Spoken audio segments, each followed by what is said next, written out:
வணக்கம். தினமலர்.com இரவு 8 மணி செய்திகள். முக்கிய நிகழ்வுகள். அப்சல் குரு தூக்கிலிடப்பட்ட விவகாரத்தில் மூக்கை நுழைத்த பாகிஸ்தான். லோக்சபாவில் ஒருமனதாக கண்டன தீர்மானம். யுபிஎஸ்சி தேர்வு முறையில் கொண்டுவரப்பட்ட மாற்றங்கள் கடும் எதிர்ப்பால் உடனடியாக நிறுத்தி வைக்கப்படுவதாக அறிவிப்பு. இலங்கை பிரச்சினையில் தமிழகத்தில் தொடரும் மாணவர்கள் போராட்டம். கல்லூரிகளுக்கு காலவரையற்ற விடுமுறை. பார்லிமென்டில் தமிழக எம்பிக்கள் ஆவேசம். விரிவான செய்திகள். அப்சல் குரு தூக்கிலிடப்பட்டதை கண்டித்து பாகிஸ்தான் பார்லிமென்டில் தீர்மானம் நிறைவேற்றப்பட்ட விவகாரம் பார்லிமென்டின் இரு சபைகளிலும் புயலை கிளப்பியது. பாகிஸ்தான் தீர்மானத்தை நிராகரித்து லோக்சபாவில் ஒருமனதாக தீர்மானம் நிறைவேற்றப்பட்டது. பார்லிமென்ட் தாக்குதல் வழக்கு குற்றவாளி பயங்கரவாதி அப்சல் குரு தூக்கிலிடப்பட்டதை கண்டித்து பாகிஸ்தான் பார்லிமென்டில் வியாழக்கிழமையன்று தீர்மானம் நிறைவேற்றப்பட்டது. இதுகுறித்து லோக்சபாவில் வெள்ளியன்று பிரச்சினை எழுப்பிய பாரதிய ஜனதா உறுப்பினர்கள் கேள்வி நேரத்தை ரத்து செய்துவிட்டு பாகிஸ்தான் தீர்மானம் குறித்து விவாதிக்க வேண்டும் என வலியுறுத்தி கோஷங்களை முழங்கினர். பாகிஸ்தானுக்கு எதிராக கண்டன தீர்மானம் கொண்டு வரவும் வலியுறுத்தினர். இதனால் ஏற்பட்ட கூச்சல் குழப்பத்தால் அடுத்தடுத்து சபை ஒத்திவைக்கப்பட்டது. பிற்பகலில் சபை கூடிய போது எதிர்க்கட்சி உறுப்பினர்களின் கோரிக்கைக்கேற்ப இப்பிரச்சினை தொடர்பாக சபாநாயகர் மீரா குமார் தீர்மானம் கொண்டு வந்தார். இந்தியாவின் உள்நாட்டு விவகாரத்தில் தலையிடும் பாகிஸ்தான் தீர்மானத்தை நிராகரிப்பதாகவும் பயங்கரவாத சக்திகளுக்கு ஆதரவளிக்கும் இதுபோன்ற செயல்களை பாகிஸ்தான் பார்லிமென்ட் தவிர்க்க வேண்டும் எனவும் கூறப்பட்டுள்ள அந்த தீர்மானம் ஒருமனதாக நிறைவேற்றப்பட்டது. The resolution passed by the National Assembly of Pakistan on March 14, 2013. The House notes that Pakistan has committed that it would not allow its territory to be used for terrorism against India, and only fulfillment of this commitment can be the basis for peaceful relations with Pakistan. The House rejects interference in the internal affairs of India and calls upon the National Assembly of Pakistan to desist from such acts of support for extremists and terrorist elements. Pakistan ஆக்கிரமிப்பு காஷ்மீர் உள்ளிட்ட ஒட்டுமொத்த ஜம்மு காஷ்மீரும் இந்தியாவின் ஒருங்கிணைந்த ஒரு பகுதி என்றும் இந்தியாவின் உள்நாட்டு விவகாரத்தில் தலையிட எந்த முயற்சி நடந்தாலும் அதை ஒற்றுமையுடன் எதிர்கொள்வோம் என்றும் தீர்மானத்தில் கூறப்பட்டுள்ளது. முன்னதாக ராஜ்யசபாவிலும் பாகிஸ்தான் தீர்மானத்துக்கு எதிராக கடும் கண்டன கணைகள் கிளம்பின. எதிர்க்கட்சித் தலைவர் அருண்ஜேட்லி பேசுகையில் பார்லிமென்ட் மீது நடத்தப்பட்ட பயங்கரவாத தாக்குதலுக்கு பாகிஸ்தான் அதிகாரப்பூர்வமாக ஒப்புதல் அளித்துள்ளதாகவே கண்டன தீர்மானம் நிறைவேற்றப்பட்டுள்ளதாகவும் குற்றம் சாட்டிய ஜெட்லி பாகிஸ்தானுடனான சமாதான பேச்சுவார்த்தையை இந்தியா நிறுத்த வேண்டும் எனவும் வலியுறுத்தினார். இதற்கிடையே பாகிஸ்தான் பார்லிமென்டில் நிறைவேற்றப்பட்ட தீர்மானத்தின் எதிரொலியாக அந்நாட்டுடன் ஏப்ரல் மாதம் நடக்க இருந்த ஹாக்கி தொடரை இந்தியா ரத்து செய்துள்ளது. நாடு முழுவதும் எழுந்துள்ள கடும் எதிர்ப்பை அடுத்து யுபிஎஸ்சி தேர்வு முறையில் கொண்டுவரப்பட்ட மாற்றம் உடனடியாக நிறுத்தி வைக்கப்படுவதாக அறிவிக்கப்பட்டுள்ளது. யுபிஎஸ்சி தேர்வுகளை எழுதும் மாணவர்கள் அவற்றை ஆங்கிலம் அல்லது தங்களின் பிராந்திய மொழிகளில் எழுதலாம் என்ற நிலை இருந்தது. ஆனால் இவ்வாண்டு முதல் மாணவர்கள் ஆங்கில மொழியில் திறனறிவு தேர்வு எழுத வேண்டும் என்றும் 100 மதிப்பெண்களுக்கு எழுதும் இத்தேர்வின் மதிப்பெண்கள் ஒட்டுமொத்த மதிப்பெண்களுடன் சேர்க்கப்படும் என்றும் அறிவிக்கப்பட்டது. அதேபோல முதற்கட்ட தேர்வு முடித்து பிரதான தேர்வு எழுதுவோர் அவர்களின் பயிற்று மொழி அல்லாத பிராந்திய மொழிகளில் தேர்வு எழுத அனுமதி கிடையாது என்றும் மார்ச் 5ஆம் தேதி அறிவிப்பாணை வெளியிடப்பட்டது. இதன்படி ஆங்கில மொழி வழி கல்வி படித்தவர்கள் இனி தங்களின் பிராந்திய மொழியில் யுபிஎஸ்சி தேர்வு எழுத முடியாத நிலை ஏற்பட்டது. இதற்கு நாடு முழுவதும் கடும் எதிர்ப்பு எழுந்தது. தமிழக முதல்வர் ஜெயலலிதா, குஜராத் முதல்வர் நரேந்திர மோடி, மத்திய பிரதேச முதல்வர் சிவராஜ் சிங் சௌகான் உள்ளிட்ட தலைவர்களும் திமுக, சமாஜ்வாடி, சிவசேனா உள்ளிட்ட கட்சிகளும் கடும் எதிர்ப்பு தெரிவித்தனர். இப்பிரச்சினை பார்லிமென்டிலும் எழுப்பப்பட்டது. இப்பிரச்சினையால் லோக்சபாவில் ஏற்பட்ட அமளி காரணமாக 3 முறை ஒத்திவைக்கப்பட்டது. இதைத் தொடர்ந்து யுபிஎஸ்சி தேர்வு முறையில் அறிவிக்கப்பட்ட மாற்றங்கள் உடனடியாக நிறுத்தி வைக்கப்படுவதாக லோக்சபாவில் பிரதமர் அலுவல் இணையமைச்சர் நாராயணசாமி அறிவித்தார். இலங்கைக்கு எதிராக பல்வேறு பகுதிகளில் மாணவர்கள் போராட்டம் மற்றும் உண்ணாவிரதம் வெள்ளியன்றும் தொடர்ந்த நிலையில் மாநிலம் முழுவதும் கலை மற்றும் அறிவியல் கல்லூரிகளுக்கு தமிழக அரசு விடுமுறை அறிவித்துள்ளது. இலங்கைக்கு எதிராக ஐக்கிய நாடுகள் சபையில் தீர்மானம் கொண்டுவர வலியுறுத்தியும் ஈழத் தமிழின படுகொலைக்கு நீதி கேட்டும் அங்கு பொது வாக்கெடுப்பு நடத்த வலியுறுத்தியும் தமிழகம் முழுவதும் கல்லூரி மாணவ மாணவிகள் நடத்தி வரும் போராட்டம் மற்றும் உண்ணாவிரதம் வெள்ளியன்றும் தொடர்ந்தது.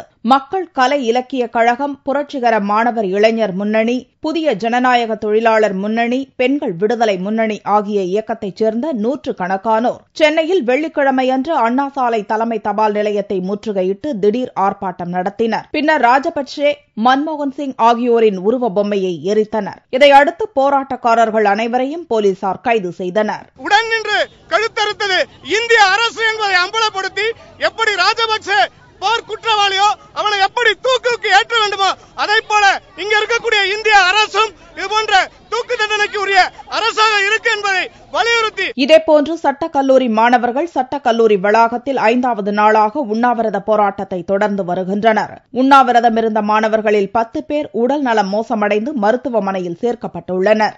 மாணவர்கள் போராட்டம் தீவிரமடைந்து வரும் நிலையில் மாநிலம் முழுவதும் கலை மற்றும் அறிவியல் கல்லூரிகளுக்கு தமிழக அரசு காலவரையற்ற விடுமுறை அறிவித்துள்ளது. இலங்கைக்கு எதிரான தீர்மானத்தை ஆதரிக்க வேண்டுமென நடந்து வரும் மாணவர் போராட்டத்தால் தமிழகத்தில் அசாதாரண நிலை நீடிப்பதாக பார்லிமென்டில் தமிழக எம்பிக்கள் கவலை தெரிவித்தனர். ராஜ்யசபா வெள்ளியன்று கூடியதும் இலங்கையில் தமிழரின் அவல நிலை குறித்து தமிழக எம்பிக்கள் பேசினர். இலங்கையில் தமிழர்களுக்கு எதிராக இழைக்கப்பட்ட போர்க்குற்றங்களுக்கு கண்டனம் தெரிவித்து ஐநா மனித உரிமை குழுவில் அமெரிக்கா கொண்டுவரும் தீர்மானத்தை இந்தியா ஆதரிக்க வேண்டுமென திமுக எம்பிக்கள் வலியுறுத்தினர். இந்த கோரிக்கையை வலியுறுத்தி தமிழகம் முழுவதும் மாணவர்கள் போராடி வருவதால் மாநிலமே பற்றி எறிவதாகவும் கூறிய திருச்சி சிவா, எனவே இந்தியாவின் நிலைப்பாடு என்ன என்பதை மத்திய அரசு தெளிவுபடுத்த வேண்டும் எனவும் வலியுறுத்தினார். They are undergoing fast unto death, and almost all the colleges across Tamil Nadu are closed. Even then, the students refuse to go back to their residence, and they are all on the streets, sir. Their demand is that Government of India should, by itself, move a resolution in UNHRC, but which is not, if it is not possible, it should support the UN resolution. AIADMK உறுப்பினர் மைத்ரேயன் பேசுகையில், இலங்கைக்கு எதிரான தீர்மானத்தை வலுவிழக்க செய்வதற்கான முயற்சிகள் நடப்பதாக குற்றம் சாட்டினார். அதனால் தீர்மானத்தை ஆதரிக்க கோரி தமிழகத்தில் மாணவர்கள் நடத்தும் போராட்டம் 22ஆம் தேதிக்கு பிறகு தீவிரமடையும் என்றும், 1960களில் நடந்த இந்தி எதிர்ப்பு போராட்டம் ஆட்சியிலிருந்து காங்கிரஸை நீக்கியது என்றும், இப்போதைய போராட்டம் தமிழகத்தில் காங்கிரஸை இல்லாமலே செய்துவிடும் என்றும் கூறினார். Already there are disturbing information that the US resolution, which is already it is not enough, efforts are on to dilute that resolution and even to indirectly praise Sri Lanka for whatever actions they have been taking. If that is the case which is happening, I don't think the people of Tamil Nadu will accept any sort of a compromise on that. Agitation which is going on now by the student community in Tamil Nadu, as the March 22nd deadline nears, the next week it is likely to intensify further. A similar agitation by the student community in the early 60s against the imposition of Hindi, it saw the Congress being unseated from power. This agitation, if it leads to logical conclusion, will uproot Congress from Tamil Nadu, sir. தமிழக எம்பிக்களின் பேச்சுக்கு பதிலளித்து பேசிய parliament விவகாரத்துறை இணையமைச்சர் ராஜீவ் சுக்லா, மாணவர் போராட்டம் தொடர்பாக அரசும் மிகுந்த அக்கறை கொண்டுள்ளது என்றும், சபையின் உணர்வுகளை வெளியுறவுத்துறை அமைச்சருக்கு தெரியப்படுத்துவதாகவும் கூறினார். இலங்கை கடற்படையினரால் சிறைப்பிடிக்கப்பட்ட தமிழக மீனவர்களில் 34 பேர் விடுவிக்கப்பட்டனர். சிறைப்பிடிக்கப்பட்ட அனைத்து மீனவர்கள் மற்றும் அவர்களுடைய படகுகளை மீட்க வலியுறுத்தி ராமேஸ்வர பகுதி மீனவர்கள் காலவரையற்ற வேலைநிறுத்த போராட்டத்தை துவக்கியுள்ளனர். ராமேஸ்வரம் பகுதியைச் சேர்ந்த 53 மீனவர்களை இலங்கை கடற்படையினர் சிறைப்பிடித்துச் சென்றுள்ளனர். இது தொடர்பாக ராமேஸ்வரத்தில் தமிழக புதுச்சேரி மீனவ கூட்டமைப்பின் தலைவர் போஸ் தலைமையில் வெள்ளிக்கிழமையன்று அவசர கூட்டம் நடைபெற்றது. கூட்டத்தில் 53 மீனவர்களை சிறைப்பிடித்த இலங்கை அரசிற்கு கண்டனம் தெரிவிக்கப்பட்டது.